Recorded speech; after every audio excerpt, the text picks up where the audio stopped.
बिस्मिल्लाहिर्रहमानिर्रहीम। अस्सलाम वालेकुम एवरीवन। उम्मीद है आप सब खैरियत से होंगे। आज हमने एक न्यू चैप्टर स्टार्ट करना है, that is about biotechnology. Biotechnology term की बात करें तो ये हमारे पास bio means living organisms and technology, यानी कोई भी काम करने का जो हमारे तरीका होता है उसे कहते हैं टेक्नोलॉजी। तो बायोटेक्नोलॉजी की बात करें तो यूज़ ऑफ लिविंग ऑर्गेनिजम्स, ठीक है, लिविंग और बायो यानी लिविंग ऑर्गेनिजम्स को यूज़ करके क्या किया जाता है for the benefits of humanity, ठीक है। इंसानियत के फ़ायदे के लिए क्या चीज़ यूज़ की जाती है, लिविंग ऑर्गेनिजम्स को यूज़ किया जाता है और हमारे पास जो डिज़ायरेबल प्रोडक्ट्स हैं वो तैयार की जाती हैं, ठीक है। जैसे हमारे पास यहाँ पे है कि modern techniques enable genes to be removed, ठीक है। मॉडर्न जो टेक्निक्स हैं हमारे पास उनके अकॉर्डिंग हमारे पास जो जीन्स हैं उनको एक ऑर्गेनिज़म से, ठीक है, और एक ऑर्गेनिज़म से रिमूव किया जाता है और फिर उसको इंसर्ट किया जाता है, दाखिल किया जाता है दूसरे ऑर्गेनिज़म के अंदर, ठीक है। एक ऑर्गेनिज़म से उसको रिमूव किया जाता है और दूसरे ऑर्गेनिज़म के अंदर इंसर्ट किया जाता है in order to produce desired substances, ठीक है। हमारी जो डिज़ायरेबल प्रोडक्ट्स हैं उनको हासिल करने के लिए क्या किया जाता है, एक जीन को एक ऑर्गेनिज़म से निकाल के दूसरे ऑर्गेनिज़म में डाला जाता है। जैसे इसकी एग्ज़ाम्पल की बात करें हमारे पास तो इंसुलिन इसकी एग्ज़ाम्पल है। बहुत टाइम पहले जो है वो people with IDDM, specially IDDM यानी इंसुलिन डिपेंडेंट डायबिटीज़ मेलाइटस, यानी जिनको जो है वो जिन पर्सन्स को शुगर होती है यानी जिसको इंसुलिन की ज़रूरत होती है वो क्या करते थे, डेड जो एनिमल्स हैं उनसे इंसुलिन हासिल करते थे और इस चीज़ का इलाज किया जाता था। लेकिन आज के दौर में मॉडर्न टेक्निक्स हैं तो ये जो ह्यूमन इंसुलिन इस्तेमाल की जाती है, ठीक है। और ह्यूमन जीन इंसुलिन किस तरह से इस्तेमाल की जाती है कि ये बायोटेक्नोलॉजी के ज़रिए बनाई गई है, यानी ह्यूमन से जो है वो एक इंसुलिन का जीन लिया गया है और उसको किस में इंसर्ट किया गया है, बैक्टीरिया के अंदर इंसर्ट किया गया है और बैक्टीरिया से इंसुलिन बनवाई जाती है और वो इंसुलिन जो है वो क्या करते हैं, शुगर पेशेंट्स इस्तेमाल करते हैं। तो ये हमारे पास बायोटेक्नोलॉजी की एग्जांपल है जो इंसुलिन है।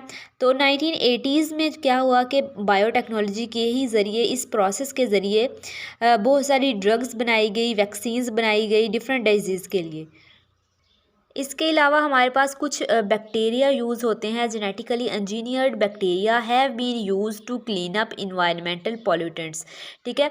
जो बैक्टीरिया हैं, कुछ बैक्टीरिया हमारे पास ऐसे हैं जो इन्वायरमेंट में जितने भी पॉल्यूटेंट्स हैं, ठीक है, जो पोल्यूशन काज कर रहे हैं उनको क्लीन करने के लिए यूज़ होते हैं बैक्टीरिया। और सॉइल की जो फर्टिलिटी है उसको इसको ज़्यादा ज़रख़ेज़ बनाते हैं ज़मीन को, ठीक है, वो बैक्टीरिया। और क्या करते हैं, पेस्ट को इंसेक्ट पेस्ट वगैरह को क्या करते हैं, किल करते हैं।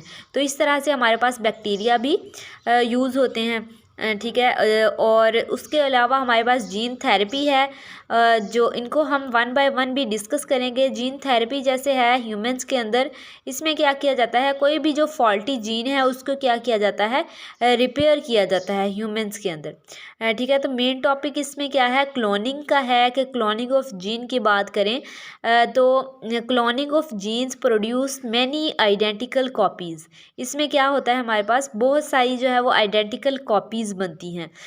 जैसे एक जीन को जो है वो ऑर्गेनिज़म के अंदर इंसर्ट किया जाता है, बॉडी के अंदर इंसर्ट किया जाता है, तो उसके जो है वो हमारे पास उस एक जीन का सक्सेस रेट जो है वो कम होता है, बल्कि हमारे पास अगर बहुत सारी कॉपीज़ बनाई जाएं क्लोनिंग के ज़रिए से, आइडेंटिकल कॉपीज़, और उनको काफ़ी सारे जीन्स को इंसर्ट किया जाए बॉडी के अंदर, तो उनका जो सक्सेस रेट है वो क्या होता है, ज़्यादा होता है बानिस्बत इसके कि एक जीन जो है वो एंटर किया जाए किसी भी बॉडी के अंदर।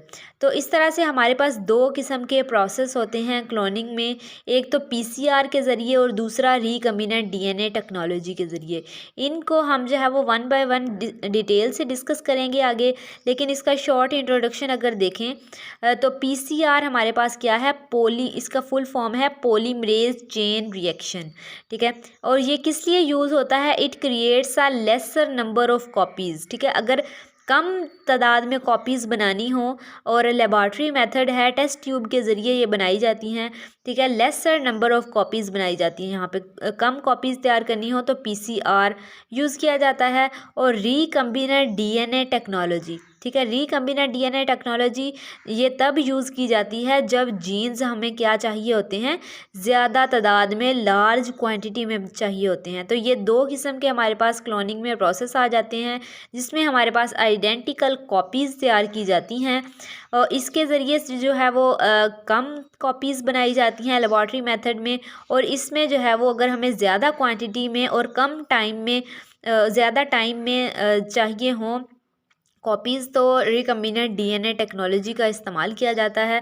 तो ये हमारे पास एक शॉर्ट सा इंट्रोडक्शन था जो हमने बायोटेक्नोलॉजी के अबाउट देखा, जिसमें हमने क्या देखा कि जो बायोटेक्नोलॉजी है इसमें लिविंग ऑर्गेनिज़म्स को यूज़ करके ह्यूमैनिटी के लिए बेनिफिट्स प्रोवाइड किए जाते हैं, ठीक है।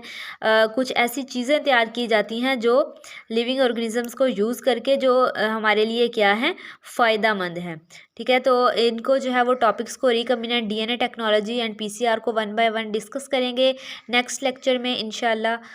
होप सो आप लोगों को क्लियर हो गया होगा। अल्लाह हाफिज़।